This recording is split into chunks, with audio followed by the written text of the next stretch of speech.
We continue now at the top of Daf Ayin Beis Amud Aleph and Meseches Bava Basra. This is Bava Basra Daf 72a.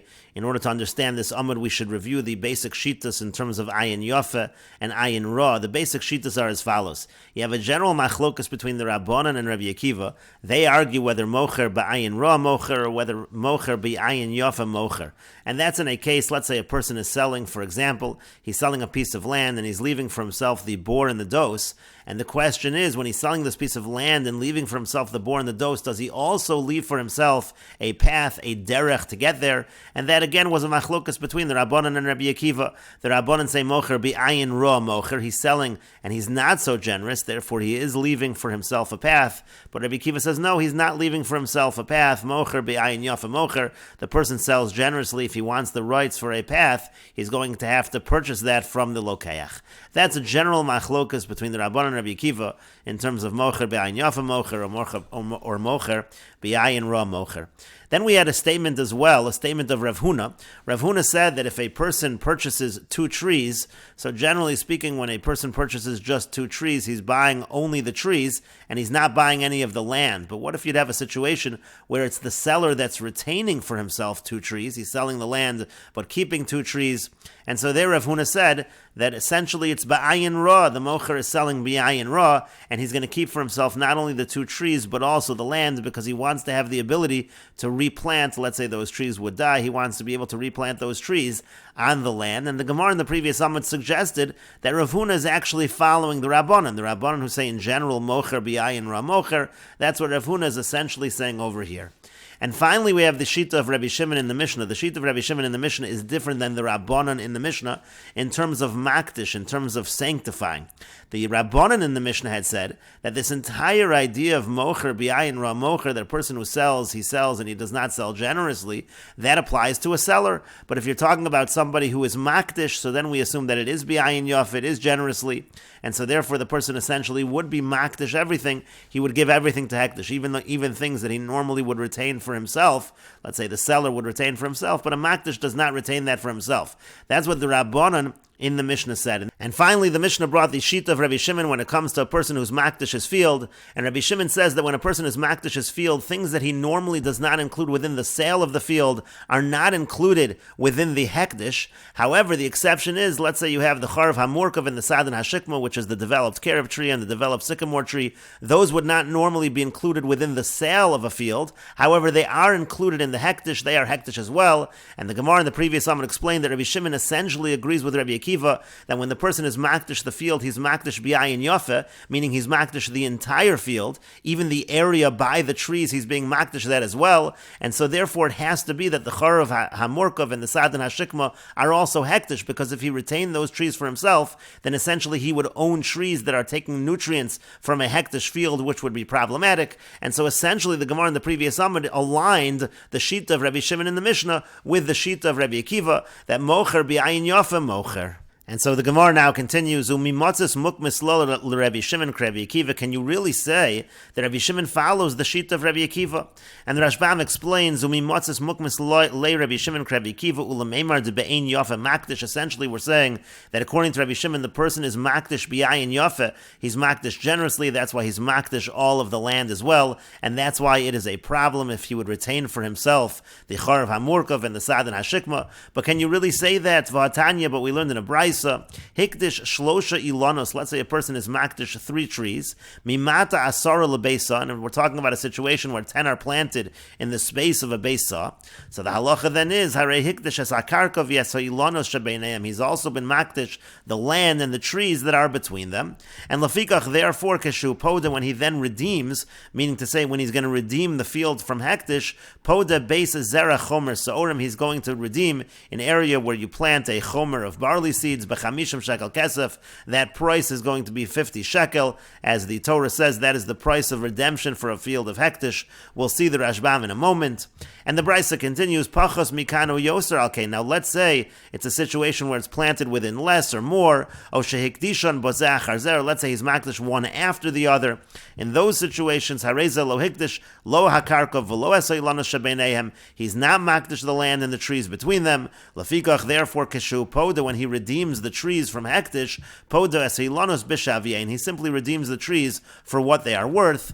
And the Brisa continues, v'lo'od, not only that, elafilu hektish es hailanos, even if he's makdish the trees, v'chazar v'hektish es hakarka, and then he goes ahead and he's makdish the karka, the land, kishu poda, when he redeems it from hektish, poda es hailanos b'shavyein, he redeems the trees for their value.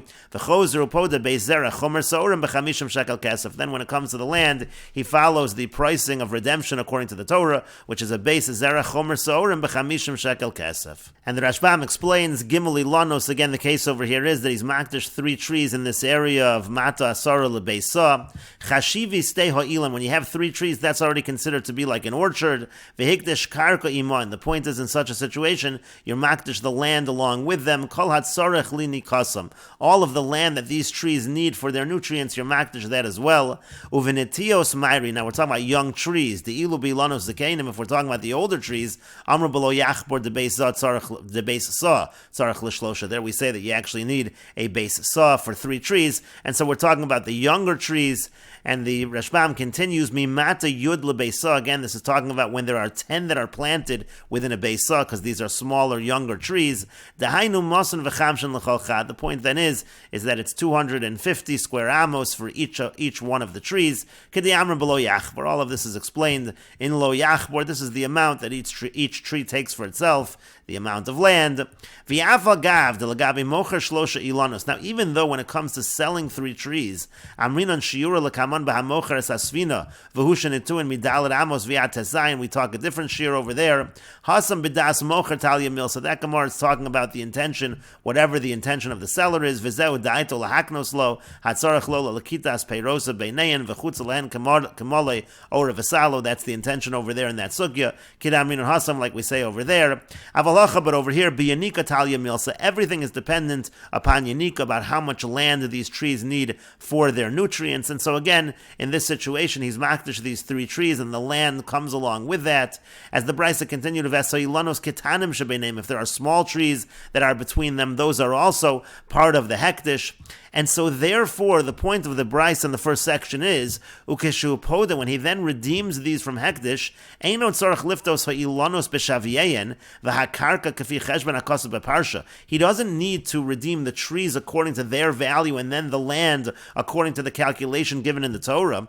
What's the calculation in the Torah? It says, V'misteach uzaso yakdish ish l'Hashem. It says if a person takes the land, his ancestral land, and he's makdish it, v'haya erka cholafi zaro zera chomer sa'orim, and the way you redeem it is the amount of a zera chomer sa'orim, which is a certain amount of seed that's planted, the area that takes that amount of seed, that area of land is redeemed by chamishim shekel kesef. It's redeemed for 50 shekel. Now the idea over here is, it's redeemed for 50 shekel if you're at the beginning of the Yovel cycle. Then every year of the Yovel cycle that goes by, you deduct in terms of what the redemption is, because the idea is that the hektish is until the time of Yovel. So that's the calculation given for the redemption of ancestral land in the Torah.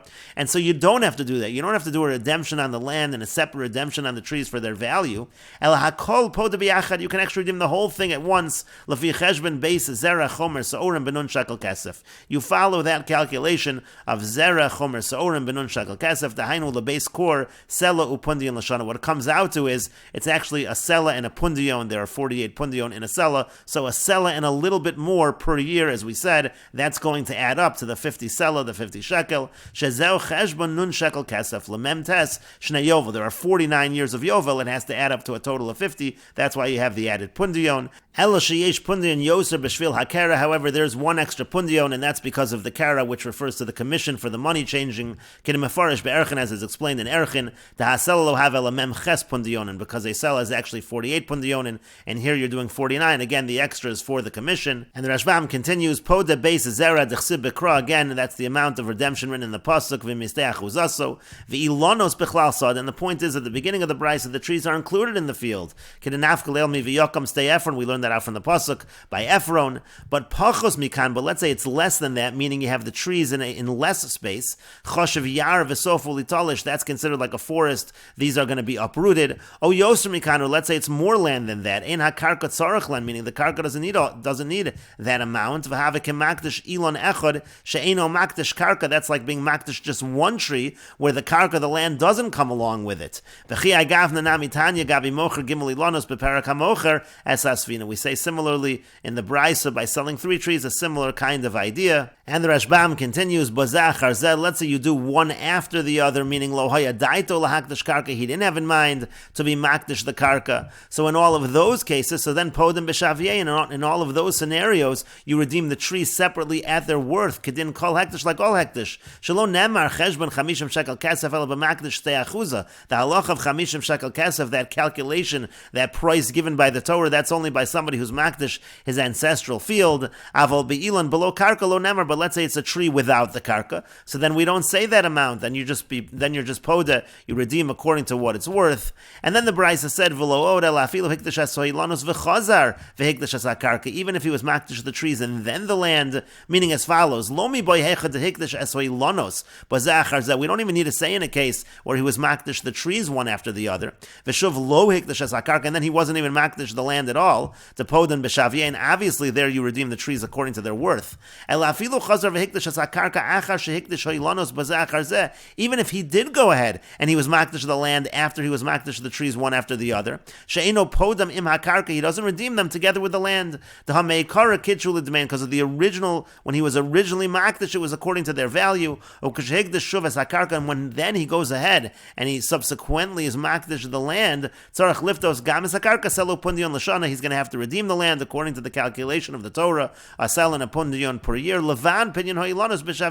That's besides for the redemption of the trees that they're worth to shnei hekdeshos, because that's considered 2 separate hekdeshos. So that's the point of the brisa.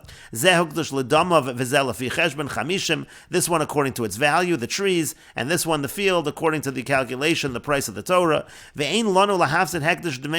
shouldn't say that hekdesh loses out now in the value of the trees. When you make a statement to give something over to the Beis HaMikdash, that's the same as physically giving it over to a regular person. The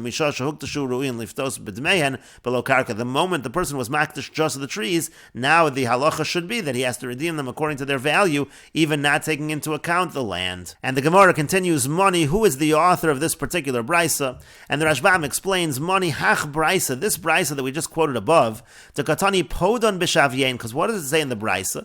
It says in the brisa that if you have a situation where just the trees, you're making only the trees hektish, so then you redeem the trees at their value. It sounds like when a person is makdish a tree, he's only makdish the tree and not the area, not the land beneath the tree. Rather, in a sparing fashion, in a non-generous fashion, he's makdish the trees without the land. In a situation where he's not makdish 3 at once. That's what it sounds like. It sounds like ayin ra in the brisa. So who's the author of this brisa?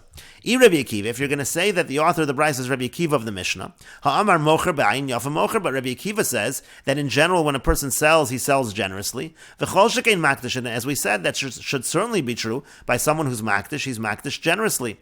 So the brisa does not seem to be Rabbi Akiva.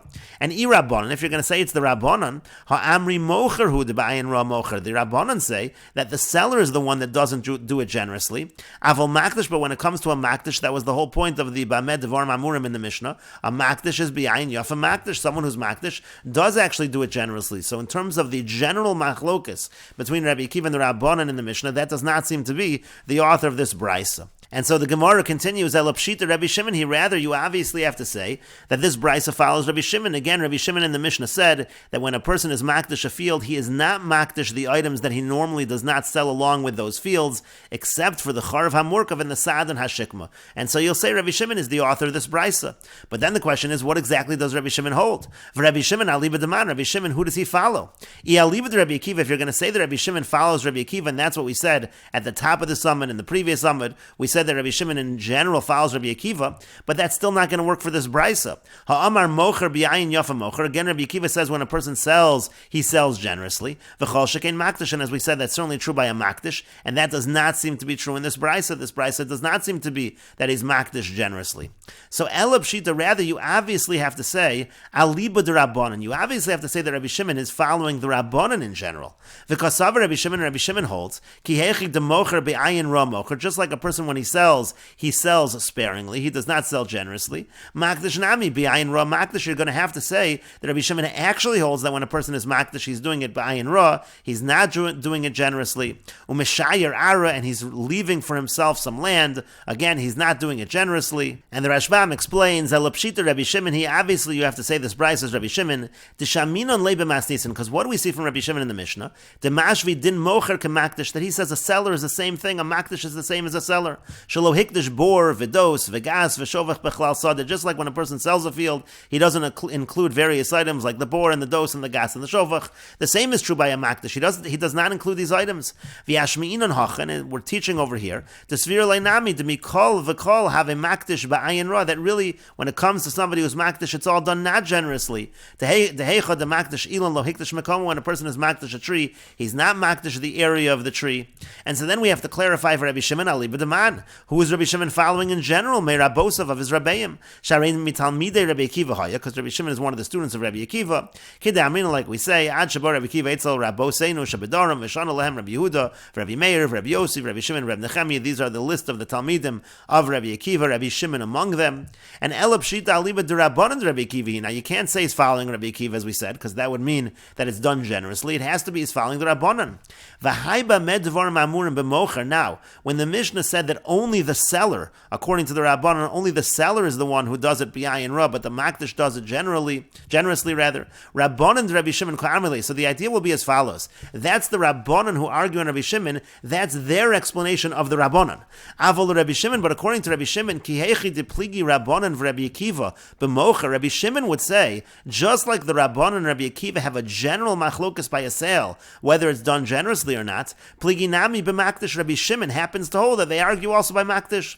V'kasav Rabbi Shimon din gavoa l'rabbanan de Rabbi Akiva kidin hedyot. Rabbi Shimon holds that the same halach is going to be true by makdish, just like it is by hedyot when it comes to the rabbanan of Rabbi Akiva. That's what we're going to have to say is the shita of Rabbi Shimon within the rabbanan of the general machlokas, rabbanan and Rabbi Akiva. Af makdish nami ba'ayin ra. Makdish, when it comes to a makdish as well, it has to be ba'ayin ra. It must be that it's not done generously.